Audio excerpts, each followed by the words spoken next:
வாழ்வியல். ஆக்கமும் வாசிப்பும் ராமனின் கோசலை. வாசுகி கலக்கிய காஃபியை 2 கப்புகளில் ஊற்றி எடுத்துக்கொண்டே ஹாலுக்கு வந்தாள். அங்கே வாக்கிங் போய்விட்டு வந்திருந்த ராஜன் நாளிதழை புரட்டி கொண்டிருந்தான். காஃபி கோப்பையை வாங்கியவன், என்ன இன்றைக்கு பக்கத்து வீட்டில் இந்த நேரத்திலேயே போர் ஆரம்பித்து விட்டது போல தெரியுதே என்றான். சிரித்த வாசுகி, ஆமாம் என்றவள், நமக்கும் சரி அந்த பக்க வீட்டினருக்கும் சரி, இதுதான் என்டர்டெயின்மெண்ட் என்றாள். ஆனால் சமயத்தில் நியூசன்ஸாக உள்ளது இல்லையா? வேண்டுமானால் நாம் வேறு வீடு பார்த்து போய்விடலாமா என்றான் ராஜன். அதெல்லாம் வேண்டாம், நான் இப்போதுதான் இவர்களை கவனிக்க ஆரம்பித்திருக்கிறேன். எனது PhDக்கு நல்ல ப்ராஜெக்ட், பார்க்கலாம் என்றாள் வாசுகி. 9 மணிக்கு ராஜன் ஆபீஸ் கிளம்பி போன பின்னர் பால்கனியில் வந்து அமர்ந்த வாசுகி அந்த பக்கத்து வீட்டினை பார்த்தாள். அந்த வீட்டில் ஒரு மாமியார், மகன், மருமகள், 2 வயது பேரன் என ஒரு சின்ன குடும்பம்தான் இருந்தது. அந்த மாமியாரும் மருமகளும் தான் எப்போது பார்த்தாலும் சண்டையில் இருப்பார்கள். வாசுகியின் கணவன் ராஜனுக்கு இந்த ஊருக்கு பணிமாற்றல் வந்து 6 மாதங்கள் ஆகிறது. அவன் ஒரு வங்கியில் வங்கி மேலாளராக பணியாற்றுகிறான். 3 வருடங்களுக்கு ஒரு முறை மாற்றல் வரும் உத்தியோகம் என்பதால் தங்களது பையனையும் பெண்ணையும் ராஜனின் தாயாரிடம் விட்டுள்ளார்கள். முடிந்தவரை 15 நாட்களுக்கு ஒரு முறை ஊருக்கு போய் குழந்தைகளை பார்த்து வருவார்கள். வாசுகிக்கு அவளது மாமியார் மற்றொரு தாயாகத்தான் இதுவரை இருக்கிறார். வாசுகியும் அவருக்கு மகளாகவே இதுவரை இருப்பதால் அவர்கள் இருவருக்கும் இடையில் கருத்து வேறுபாடு கூட வந்ததில்லை. ஆனால் பக்கத்து வீட்டினை பார்க்கும் போது அவளுக்கு மிகவும் ஆச்சரியமாக இருக்கும். ஊராக மாற்றலில் செல்வதால் பல்வேறு வகையான மனிதர்களுடன் பழகும் வாய்ப்பு ஏற்பட்டதால் வாசுகிக்கு உளவியல் துறையில் ஆர்வம் ஏற்பட அதில் முதுகலை பட்டம் முடித்தவள் தொடர்ந்து PhD செய்து வருகிறாள். இந்த பக்கத்து வீட்டில் ஏற்படும் தினசரி சண்டையை உற்று நோக்குவது அவளுக்கு ஒரு ஆர்வமான செயலாகத்தான் இருந்தது. அவர்கள் வீட்டை பற்றி வாசுகி குடியிருக்கும் வீட்டின் உரிமையாளரான வள்ளியம்மையிடம் விசாரித்த போது அந்த வீட்டின் மாமியாரின் பெயர் வித்யா என்றும் மருமகளின் பெயர் கிரிஜா என்றும் அந்த மகனின் பெயர் சரவணன் எனவும் சொன்னவர், வித்யாவின் கணவர் அவரின் மகன் பிறந்த சில நாட்களில் வியாதி காரணமாக இறந்துவிட்டார். வித்யாவின் தாய் வீடு வித்யாவை தாங்கும் அளவு இல்லாததால் அந்த சிறு வயதில் ஒரு கைக்குழந்தையுடன் நின்ற வித்யாவிற்கு என் மாமியார் தான் தார்மீக துணையாக இருந்தார். வித்யாவின் கணவர் இறந்த பின் அவருக்கு துணையாக என் மாமியார் தான் வித்யாவின் வீட்டில் இரவு நேரங்களில் படுத்துக்கொள்வார். அதனால் வித்யா பாதுகாப்பாகவே இருந்தார் என சொல்லலாம். அவருக்கு சரவணனே உலகம் என்று ஆனதால் மகனின் மீது அதீத பிரியம். வித்யாவிற்கு டெய்லரிங் நன்றாக தெரியும் என்பதால் துணிகள் தைத்து வரும் வருமானம் மற்றும் வீட்டின் ஒரு போர்ஷனை வாடகைக்கு விட்டு அதன் வருமானம் என அதை வைத்து கொண்டு சிக்கனமாக குடும்பம் நடத்தி பையனை நன்றாகவே படிக்க வைத்தார். இப்போது அவரது மகன் நல்ல வேலையில் கை நிறைய சம்பாதிக்கிறான். அவன் வேலைக்கு போன பின் அம்மாவை துணி தைக்கும் வேலையை செய்ய வேண்டாம் என கூறிவிட்டான். மருமகள் வரும் வரை வித்யா அதிர்ந்து கூட பேச மாட்டாராம். வித்யாவிற்கு என் மாமியார் நெருக்கம் என்பதால் மகனுக்கு பெண் பார்க்க போனதிலிருந்து கல்யாணம் ஆகும் வரை எல்லா விஷயங்களையும் மிக சந்தோஷமாக எங்கள் வீட்டில் வந்தே பகிர்ந்து கொள்வாள் வித்யா. எல்லாம் நன்றாகத்தான் இருந்தது அந்த மருமகள் வீட்டிற்கு வந்து ஒரு வாரம் வரை. காலையில் 5 மணிக்கு எழுந்து வாசல் தெளித்து கோலம் போடுவதில்லை என்பதில்தான் முதலில் பிரச்சனை ஆரம்பித்தது. அதன் பின் தினமும் சண்டைதான். என்னவோ போ வாசுகி, இருக்கும் இடம் தெரியாமல் அவ்வளவு அமைதியாக இருந்த வித்யா இப்படி சண்டைக்காரியாக மாறுவாள் என்று நானே எதிர்பார்க்கவில்லை. எல்லாம் நேரம் என்ற வீட்டுக்காரம்மாள் சொன்னபோது அதுவும் சரிதான் என வாசுகிக்கும் தோன்றியது. ஆனால் ராஜனிடம் இது பற்றி பேசும்போது எங்கே தன் மகன் மனைவியின் பேச்சை கேட்டு தன்னை விட்டு பிரிந்து விடுவானோ என்று வித்யாவும், தன் கணவன் தன் அம்மாவின் பேச்சை கேட்டு தன்னை உதாசீனப்படுத்துவானோ என்று கிரிஜாவும் பாதுகாப்பு உணர்வு என்ற சிறையில் சிக்கிக்கொண்டிருக்கிறார்கள் என வாசுகி சொல்ல, என்ன உன் உளவியல் துறை அப்படி சொல்கிறதா என சிரித்தான் ராஜன். எனக்கு அவர்களுடன் ஒரு முறை பேச வேண்டும் என்று வாசுகி சொல்ல, பேசு, ஆனால் உன் எல்லை தெரிந்து பேசு, தேவையில்லாமல் பிரச்சனை எதுவும் வேண்டாம் என்றான் ராஜன். சரி, நான் பார்த்து கொள்கிறேன் என்றாள் வாசுகி. எதிர்பாராமல் அந்த சந்தர்ப்பம் 2 நாட்களில் கிடைத்தது வாசுகிக்கு. அன்று ஞாயிற்றுக்கிழமை. மிக சோம்பலாக விடிந்தது. டிஃபன் சாப்பிடும் வரை கவனத்தில் வாராத அந்த அமைதி 9 மணிக்குத்தான் உரைத்தது. என்னங்க, இன்று காலையிலிருந்து பக்கத்து வீட்டில் சத்தம் ஏதும் இல்லையே, ஆச்சரியமாக இருக்கிறது என்றாள் வாசுகி. அட ஆமாம், என்ன சண்டைக்கு இன்று சண்டேவா, லீவ் விட்டு விட்டார்களா என சிரித்தான் ராஜன். உடன் சிரித்த வாசுகி டைனிங் டேபிளின் மேல் இருந்த பாத்திரங்களை எடுத்துக்கொண்டு சமையல் அறையை நோக்கி நகர்ந்தாள்.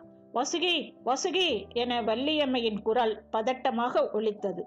இதோ வந்துவிட்டேன் என்றபடி பாத்திரங்களை ஷிங்கில் போட்ட வாசுகி வேகமாக படிக்கட்டு நோக்கி நடந்தாள். படிக்கட்டின் கீழே நின்று கொண்டிருந்த வள்ளியம்மை, வாசுகி, வித்யா மயக்கம் போட்டு விழுந்துட்டா, ஆஸ்பத்திரிக்கு போகணும். உன் கணவரை காரில் அழைத்து போக சொல்கிறாயா? சரவணனும் கிரிஜாவும் ஊரில் இல்லை என்றார். காலையிலிருந்தே இருந்த அமைதிக்கான காரணம் புரிய, சரி நாங்கள் வருகிறோம் என்றவள் உள்ளே திரும்ப கதவின் அருகில் ராஜன் ரெடியாக நின்றான். முதலில் கீழே இறங்கிய ராஜன் வள்ளியம்மையுடன் பக்கத்து வீட்டிற்கு போய் பார்த்தான். சோஃபாவில் சாய்ந்திருந்த வித்யாவின் அருகில் அவர்கள் வீட்டில் குடியிருக்கும் விஜயா நின்று கொண்டிருப்பதை பார்த்தான். பதட்டமாக அவளை பார்த்தவன், கொஞ்சம் தண்ணீர் எடுத்து வாருங்கள் என்று சொல்ல, நான் முகத்தில் தண்ணீர் அடித்து பார்த்து விட்டேன், அவர்கள் விழிக்கவே இல்லை என்றாள். சரி, பயப்பட வேண்டாம் என்றவன் வித்யாவை நெருங்கி நாடி பார்த்தான். நாடி சற்று வேகமாக துடிப்பது தெரிந்தது.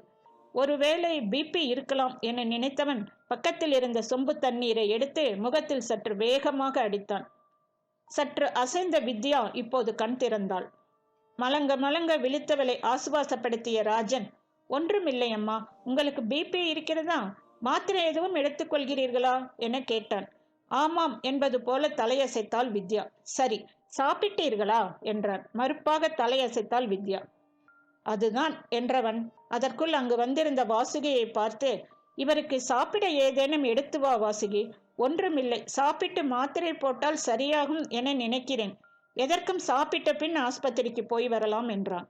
திரும்பிய வாசுகியை நிறுத்திய வள்ளியம்மை, வாசுகி, நான் இப்பத்தான் இட்லி எடுத்தேன், சூடா இருக்கும், நான் போய் கொண்டு வரேன் என்று போய்விட்டாள்.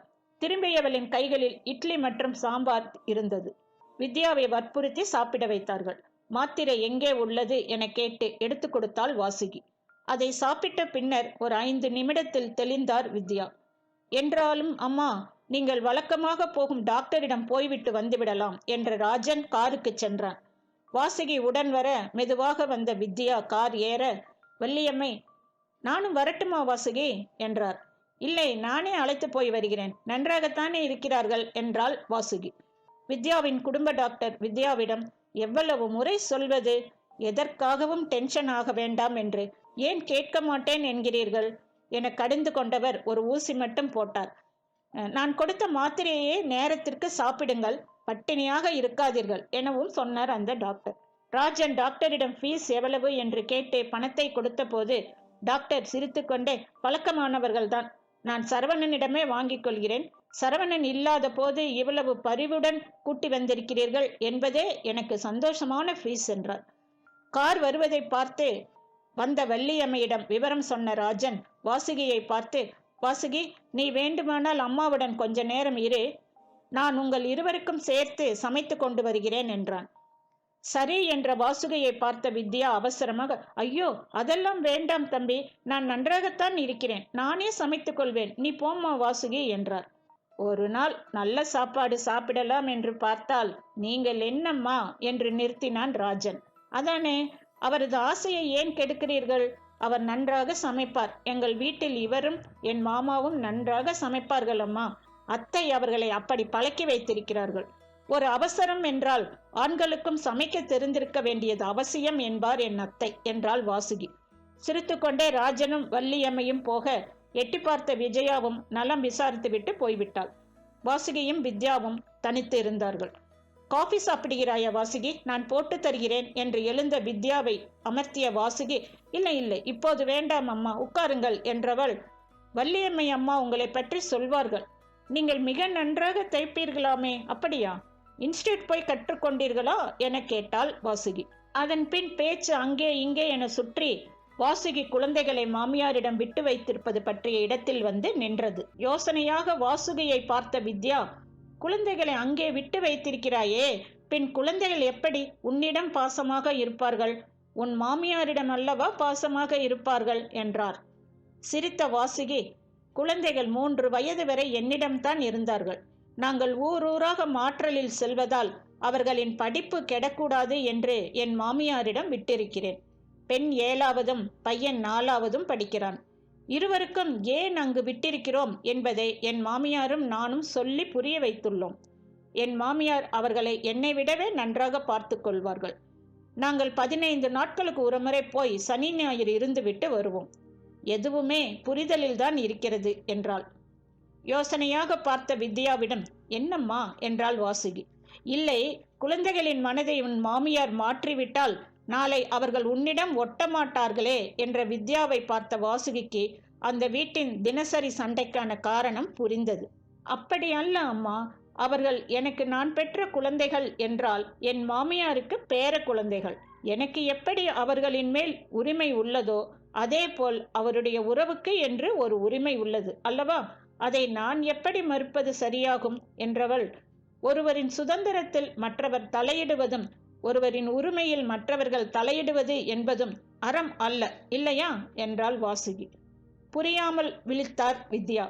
உங்களுக்கு புரியவில்லை அல்லவா? இப்போது நான் கேட்பதற்கு உண்மையான பதிலை சொல்லுங்கள். உங்கள் வீட்டில் காலையிலேயே கிரிஜாவுடன் உங்களுக்கு சண்டை ஆரம்பிக்கிறது இல்லையா? எதில் ஆரம்பிக்கிறது?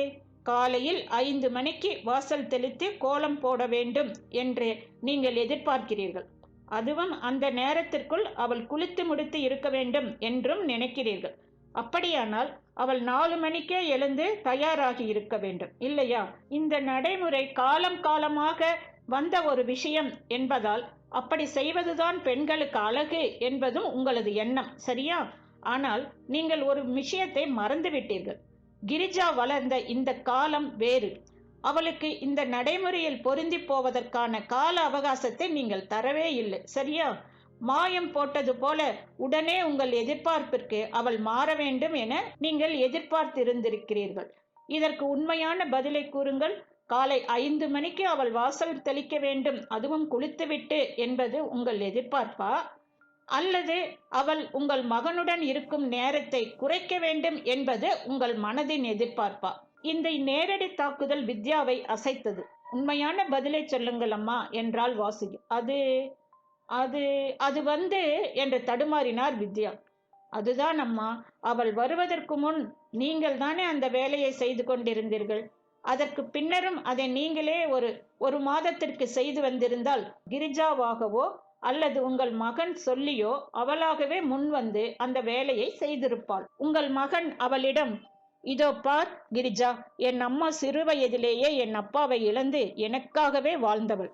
அம்மாவை எந்த அளவு நன்றாக வைத்து கொள்ள முடியுமோ அந்த அளவு நன்றாக வைத்துக் கொள்வது என்னுடைய தர்மமாகும். நீ முடிந்த அளவு அம்மாவிற்கு உதவியாக இருக்க வேண்டும் எனவும் உங்கள் மகன் சொல்லியிருப்பார். கணவனின் காதலை பெறுவதற்காகவாவது அவள் வேலைகளை தானே எடுத்து செய்திருப்பாள். ஆரம்பத்தில் கஷ்டமாக இருந்திருந்தாலும் அதிகாலை ஓசோன் காற்றை சுவாசிக்கும் சுகம் தெரிய ஆரம்பித்தால் அவளாகவே விருப்பத்துடனே அந்த வேலையை செய்திருப்பாள். ஆனால் நீங்கள் அந்த வேலையை ஒரு சண்டையாக மாற்றி அந்த வேலையின் மீது அவளுக்கு வெறுப்பு வரும்படி செய்துவிட்டீர்கள். எழுந்தவுடனே இதை செய்ய வேண்டுமே என எரிச்சல் ஏற்பட்டால் அந்த எரிச்சல் அந்த நாள் முழுவதும் தொடரும் தானே. இதில் இன்னும் ஒன்று இருக்கிறதம்மா, உங்களுக்கு உங்கள் மகன் மீதும் நம்பிக்கை இல்லை. இவன் நம் பிள்ளை, இவனை நம் மீதான பாசத்தில் தக்க வைத்துக் கொள்ள வேண்டும் என்று மட்டும் நினைத்தீர்களே தவிர அவன் நம் மகன், யார் என்ன சொன்னாலும் நம் மீதான பாசத்தை விடமாட்டான் என்ற நம்பிக்கை உங்களுக்கு இருந்திருந்தால் உங்கள் வீட்டில் ஏற்படும் சச்சரவுகள் குறைந்திருக்கும். சரவணன் உங்களுக்கு மகன் என்றால் கிரிஜாவிற்கு கணவன். அவளுக்கு என்று சரவணன் மீது ஒரு உரிமை உண்டு என்பதை நீங்கள் ஏற்றுக்கொள்ளத்தானே வேண்டும். அதோடு நீங்கள் இன்னும் ஒரு பெரிய தப்பை உங்கள் மகனுக்கு செய்து வருகிறீர்கள். எப்போதும் சண்டை போட்டு கொண்டும் எரிச்சலாகவும் இருக்கும் கிரிஜா கணவன் வந்தவுடன் அவனிடமும் அப்படித்தானே இருப்பாள். தனது ஆதங்கத்தை கொட்டுவதாக நினைத்து உங்கள் மீதான புகார் பட்டியலை வாசிக்கும் போது, இதுவே தினசரி வழக்கம் என்று ஆகும்போது வேலை முடிந்து வீட்டிற்கு வரும் உங்கள் மகனின் மனநிலை எப்படி இருக்கும்? அவர்களின் சந்தோஷமான கணவன் மனைவி வாழ்க்கை இதனால் பாதிப்படையாதா? நீங்கள் உங்களை அறியாமலேயே உங்கள் மகனின் சந்தோஷமான வாழ்வை கெடுத்துக் கொண்டிருக்கிறீர்கள் என்பது உங்களுக்கு புரிகிறதா? வாழ்க்கையில் நம்மை சுற்றி உள்ளவர்களின் சுதந்திரத்தில் தலையிடாமல் நம் உறவை பேணுவதே சிறந்த வாழ்வியல் முறை அம்மா. இது என்னுடையது, எனக்கு மட்டுமே சொந்தம் என போராடி கொண்டிருந்தோமே ஆனால் நிறைய இழப்புகளை சந்திக்க வேண்டியிருக்கும். எப்போதும் மனதால் மட்டுமே வாழாமல் அதில் அறிவையும் சற்று பயன்படுத்த வேண்டும். உங்களுக்கு ஒரு விஷயம் சொல்லவா? இந்த அளவு பக்குவத்தை எனக்கு கொடுத்தவர் என் மாமியார் தான் என்றால் உங்களுக்கு ஆச்சரியமாக இருக்கும். அவர் சிறந்த விவேகி. எப்போதும் தன் குடும்பத்தை சந்தோஷமான சூழலில் வைத்துக் கொள்வார். இது மிகவும் சுலபம் வாசுகி என்றும் சொல்லுவார். கொஞ்சம் அறிவுத்திறன், கொஞ்சம் விட்டு கொடுத்தல், கொஞ்சம் சகிப்புத்தன்மை, உறவுகளை மனிதர்களை நிறைய நேசித்தல், இவையெல்லாம் இருந்தால் இறைவன் சந்தோஷம் எனும் ரூபத்தில் நம் வீட்டில் தங்குவான் என்று சொல்வார். இது பற்றி என்ன நினைக்கிறீர்கள் வித்யாம்மா என்றாள் வாசுகி. அதற்குள் சாப்பாட்டு கூடையுடன் வந்தான் ராஜன். சாப்பாடு அருமையாக உள்ளது என மனமாற பாராட்டிய வித்யாவை நோக்கிய ராஜன் இப்போது அவர் தெளிவாக இருப்பதை கண்டான். வித்யாவின் தெளிவிற்கு காரணம் தன் மனைவி வாசுகிதான் என்பது புரிந்தது அவனுக்கு. நாளை ஊரிலிருந்து திரும்பும் கிரிஜாவிற்கு புதிய மாமியாரை பார்க்க போகும் ஆச்சரியம் காத்திருக்கிறது. வாழ்வியல் ஆக்கமும் வாசிப்பும் ராமனின் கோசலை.